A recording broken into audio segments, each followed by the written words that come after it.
I know this is an issue that's been in the news a lot for a long time now. Trust us, we wish we didn't have to be here, but as you see these houses, that's why we're still here. So my name is Ron Goches, a member of Unión del Barrio. We're here today with families who continue to be affected by the LAPD explosion of June 30, 2021. And today we're going to have 5 speakers who are going to speak about their experiences and their demands from the city. Immediately after the press conference, we're going to have 5 families who have volunteered to show you the inside of their homes, so you see what they're like at this moment, 644 days after the explosion. With that, we'll get started with our first speaker. We'll talk about the housing.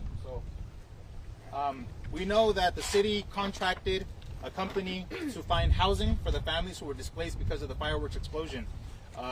So we're going to have one speaker today who's going to speak specifically to that, to the housing and the city finding them housing. So we have Nereida Velasquez. So my name is Nereida Velasquez, and the city did contracted OPC. They were supposed to help us find a place. I had to find my own place. They are giving me the money to rent it out, but I still had to do all the work, and it was very stressful for me because I do have 2 jobs and I don't have the time, but I had to make a lot of time to find a place and move in. And then not only that, I work for school districts, so obviously I have to use my spring break to move out. Now, I'm hoping that this could change with my neighbors, and with them helping them find their place, actually give them listings and help them out, because if it was stressful for me, I'm taking into consideration, hopefully it's not that stressful for them. Can you spell your name, please? Nereida, N-E-R-E-Y-D-A, Velasquez, V-E-L-A-S-Q-E-C. You want to do it in Spanish?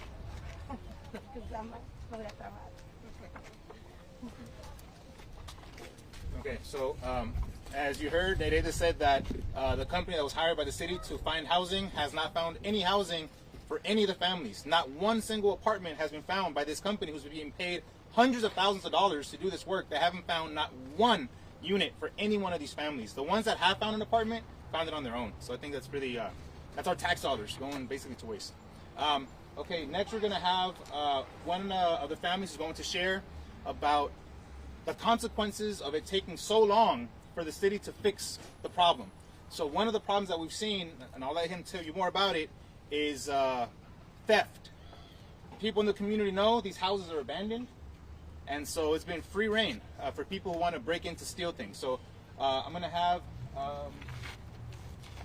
he's going to do it in Spanish. I can translate.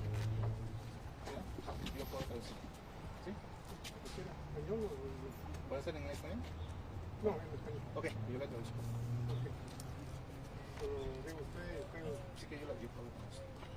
No, dígalo aquí, yo lo Okay.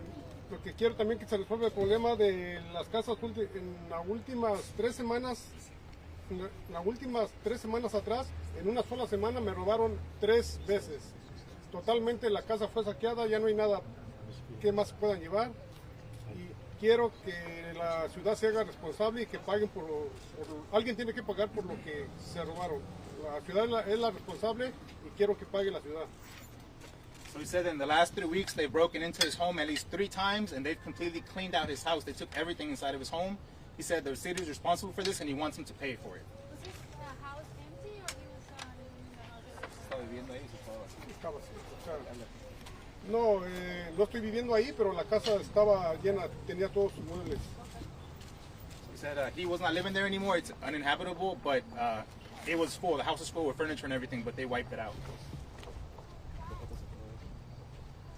Solo que quiero que, una vez más, que la ciudad se haga responsable y quiero que ya, porque ellos fueron los que decidieron también que la policía se fuera, la vigilancia se fuera, y ahora todas las casas están siendo saqueadas, principalmente la mía. Como no estoy aquí, 3 veces en una sola semana, tengo los reportes, la han dejado totalmente vacía. So he says that the police are not guarding the homes. That's what he said. They've broken in 3 times into his house, and other families also have been, their homes have been broken into, and so they've emptied it out. There's nothing left, and he's reported it to the cops, but they haven't protected the homes.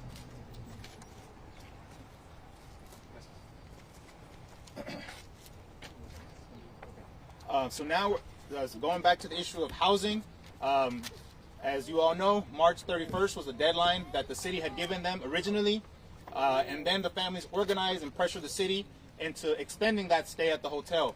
Now, all the city extended to was to June 30th, which is really ironic, and it kind of adds insult to injury because June 30th is the day that they're going to be removed from the hotel, which just happens to be the same exact day. It'll be the 2-year anniversary of the explosion. So on the 2-year anniversary of the explosion, a lot of these families are going to face homelessness if something isn't resolved here. And so to speak about the issue of housing, we're going to have Señora Paula.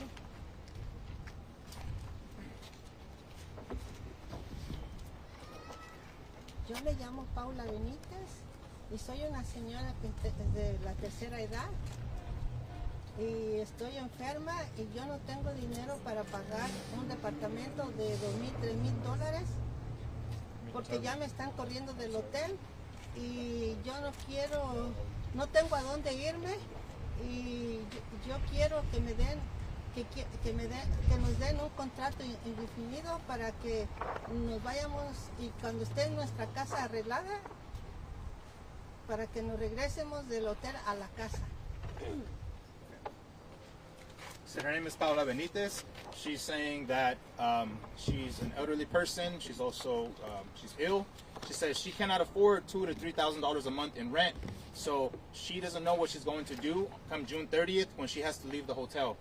She lives in that property there. It's been paid off for, so she hasn't been paying rent for many years. So now she's going to have to be forced to pay rent because of this explosion. And she says she doesn't know what's going to happen after June 30th. So what she wants is she wants to be able to stay at the hotel until the city fixes it, until her home is repaired, and she wants to come back to her home. But until then, she has to be able to stay at the hotel. Are you Ron?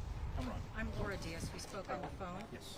I have a question for you real fast because I spoke to Curran Price's office and they claimed that within that resolution is the fact that it could go all the way through the end of the calendar year. What is your response to that? That there are provisions made to extend it all the way through the end of the calendar year. So the way that the motion that was passed by City Council was written was really ambiguous. It wasn't very clear, and it doesn't say who and how many families will be able to stay at the hotel until June 30th or beyond. We have at least 19 families here who are in limbo of not knowing where they're going to stay. So trying to imagine yourself how you would feel if you did not know where you were going to live in 2 months. They don't know. They have no guarantees. It's not in writing of which family can and cannot stay. Also, does that affect the people who are renting apartments, which were the only ones who were going to qualify for that originally? Or does that also apply to people like Señora Paula, who own the property? So the city was saying they weren't going to help them at all. This wasn't going to help them at all, and they were going to have to find their own housing. So that's what she was saying. She's like, I don't know where I'm going to go.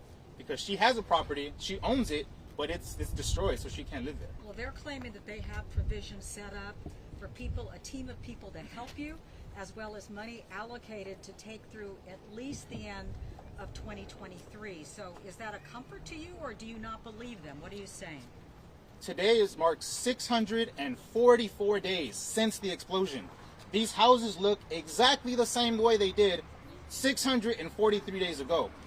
So if they haven't touched them and done any repairs in 644 days, what makes us think that they're going to be able to repair all of these houses by the end of this calendar year? Mathematically, it doesn't even make sense. So even if they do extend it as much as they say that they cannot fix 19 homes completely. I mean, these things are structurally completely damaged. So if they haven't done anything in 644 days, what are they possibly going to do in a little bit more than 6 months? Did any of them hire their own contractors, or this is all done by the city's contractors? Because I was told that they had the option of choosing their own. Well, that would be news. That's breaking news, because none of us have been told that. And so the families are demanding that they be able to have their own contractor, because the contractor who fixed that home did a horrible job. The foundation is completely falling apart, and that's why the families want to get their own contractor. So if this is in fact true, that we welcome that news, and the family will happily contract their own contractor so that they can fix the homes the way they should be. It sounds like a pure crisis of confidence. You just don't believe anything that's being told to you. Well, they said that the people would be able to, they said they guarantee that no one was going to go homeless, but then they give notices that on March 31st, they all have to leave the hotel unless they can pay. Now, this is a working class community. We can't afford that type of hotel. We can't afford that. And some of these families haven't been paying rent for many years because they own their property. So if they have to now go look for an apartment, the last time they paid rent, it was maybe, I don't know, $400 or $500 a month.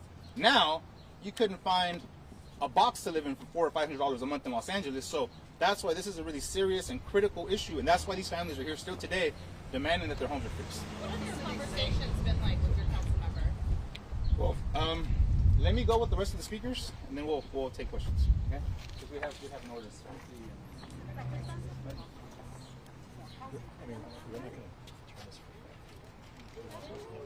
Oh, Maria, you ready?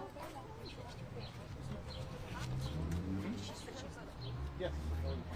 So, one of the issues that people maybe have forgotten, I know for sure the neighborhood has not forgotten, and that is who caused this in the first place, and that was the police, right? And so we're gonna have to talk about the police, and also I know Cindy wants to speak about the contractor, so that's what we're just spoken about. So, go for it. I just want to say, you know, I want to come back home. The only thing we want is help with the permits, expedite them. Also to work as a team. We all want to come back home. And we have our own contractor. Why? Because we don't trust the city council or Current Price. Why? Because he only wants to fix doors and windows, and also there's no trust. He wanted to, you know, evict us from the hotel. So how are we going to trust somebody with our house that does not really care? That's my point of view. What's your last name, Cindy? Reyes. Cindy, which house are you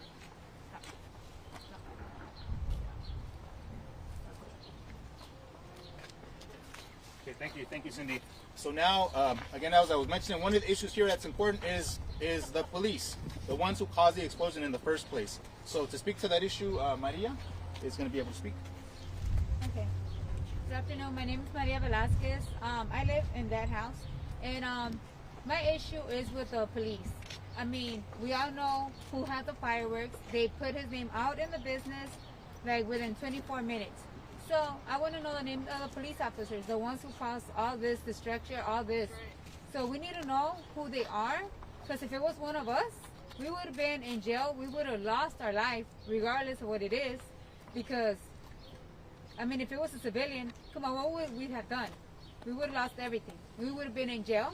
We would have been sued by everybody. So I just need to know the names of the officers who caused this. Because, like we all said, we're very hardworking people. We don't need like expensive hotels or anything like that. We just need a place or somebody that we could blame, and it's the officers. It's the city, and it's unfortunately our taxes pay the officers. So we need to know who we're paying. That's basically it.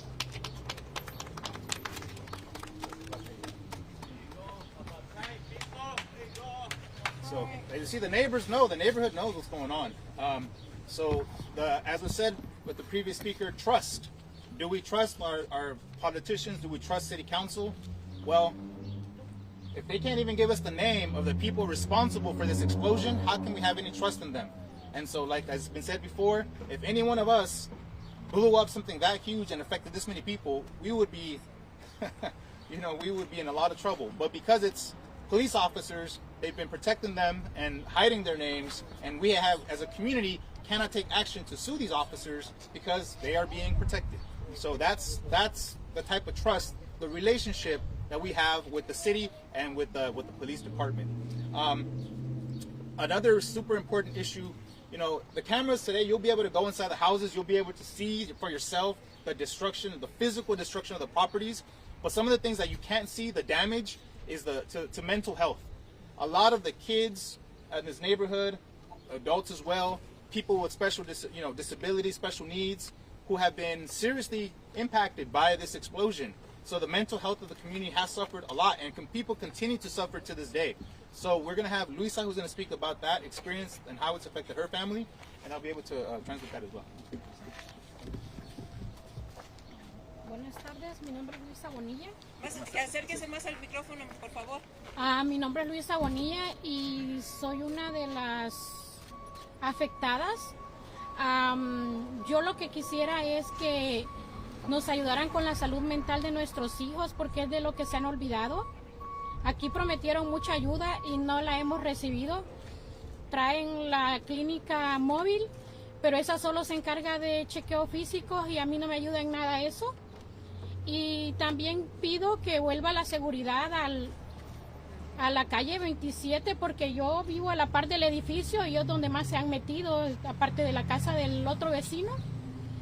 Y pues más que todo yo quiero que se enfoquen en la salud mental, porque son 2 años de los que estamos lejos de nuestras casas, y los que no vivieron la explosión, de todas formas, psicológicamente yo pienso que nos afecta estar en un hotel.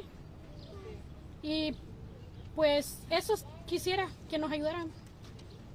Pero, ¿qué salud mental le causa cuando usted ve a personas entrando que no viven en el edificio al par de usted? ¿Entrando en el hotel? Ajá. No, pero donde usted vive, que ve que personas están robando. ¿Cómo le causa a usted vivir así? Pues me causa coraje, porque nosotros no estábamos esperando vivir esta vida. No queríamos vivir lejos de nuestras casas. Nosotros vivíamos en la casa, nadie se metía. Así es que ahora, como saben que nadie está aquí, pueden venir y llevarse lo que quieren. De por sí ya las cosas que están afuera de mi casa no sirven, pero de todas formas es una violación a propiedad privada. Y la policía, ¿dónde está? Que estaba cuidando aquí, no está. ¿Dónde está? Aunque estuvieran aquí, de todas formas a mí se me metieron 2 veces, pero igual a veces hay un poco de respeto cuando miran afuera a la policía. Pues es todo. Gracias. So she said her name is Luisa Bonilla, and she was saying that to her it's really important. They're asking for mental health support. She said that at the very beginning they were promised support and help with mental health. But she said all that they've gotten is like a mobile clinic that stopped by, but all they do is like physical checkups. And she said that doesn't help her at all. She wants support with mental health. And she also said, going to the question about how does she feel seeing people going in, stealing from her home or other homes. She said it angers her because that's not the life that they wanted. They didn't want this to happen. They don't want to be in a hotel. And she says that even being at the hotel, she thinks has caused them, some mental health issues being there for so long. So she's again asking for help with mental health issues.